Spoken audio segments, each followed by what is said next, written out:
We've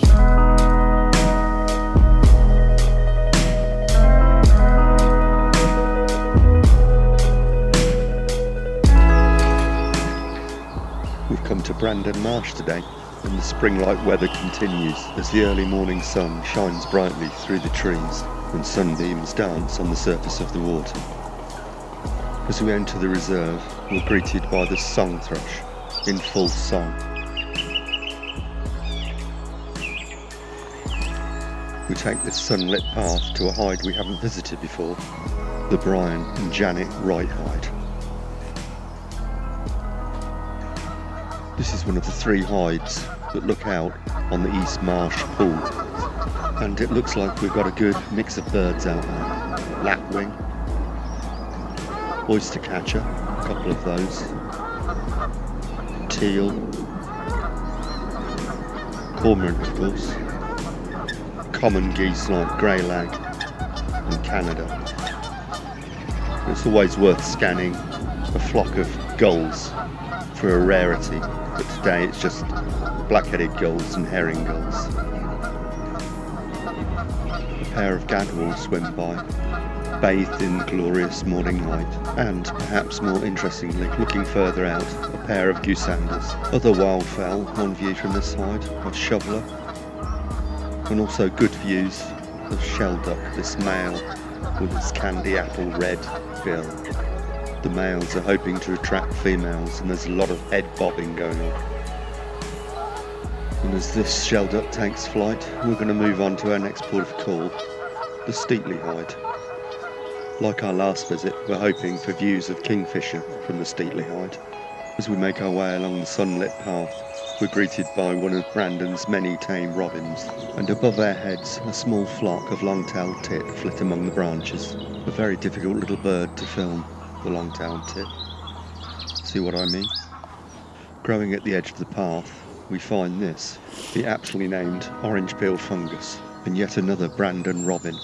If you remember to bring some birdseed, they'll happily feed from your hand. Part of the habitat at Brandon Marsh is ancient woodland, and although we're still in late winter, the woodlands ring with birdsong, and great tit, blue tit, wren and robin can be heard. And the ancient trees are covered in many species of mosses and lichens. Lichens can be a valuable food source to many species, and ferns grow at the path edges and among the trees. We reach the Steatley hide with fingers crossed, hoping that we'll get to see a kingfisher. There's nothing much to be seen at the moment, and the kingfisher perches are empty. But despite spending around about an hour in the hide, no kingfishers visited the perches. We just saw a pair of coot, the moorhen, and in the skies a pair of courting buzzards.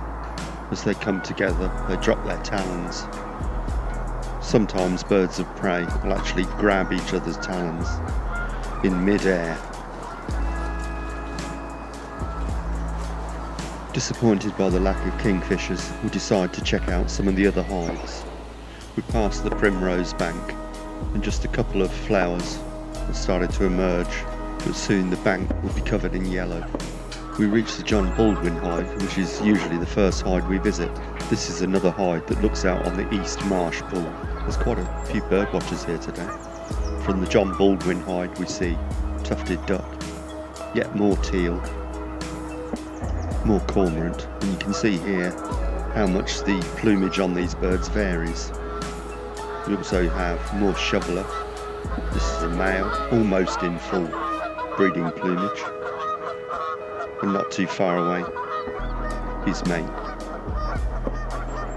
And as the grey lags leave the East Marsh Pool, we're going to check out a couple more hides before we leave. Our next port of call is the Carlton hide, and I confess that the last few times we've been here I haven't really seen much from this hide, and today's no exception. There's coot and carrion crow. So we decide to move on and check out one more hide before we leave. This hide used to be just a viewing point, but now it's a full-blown hide.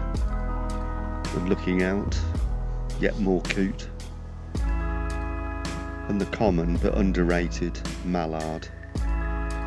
Female preening there. Her mate sleeping, and maybe another suitor preening on the edge of the water there. And this owl box isn't home to any kind of owl. It's home to these stock dove. There's maybe 3 or 4 out there. On our way back to the centre, we just spot a female newt on the move. You can just see her tail below the leaf in the centre of the picture. And here we are back at the excellent visitor centre. Not the best day we've ever had here at Brandon, but nonetheless enjoyable. We'll see you next time.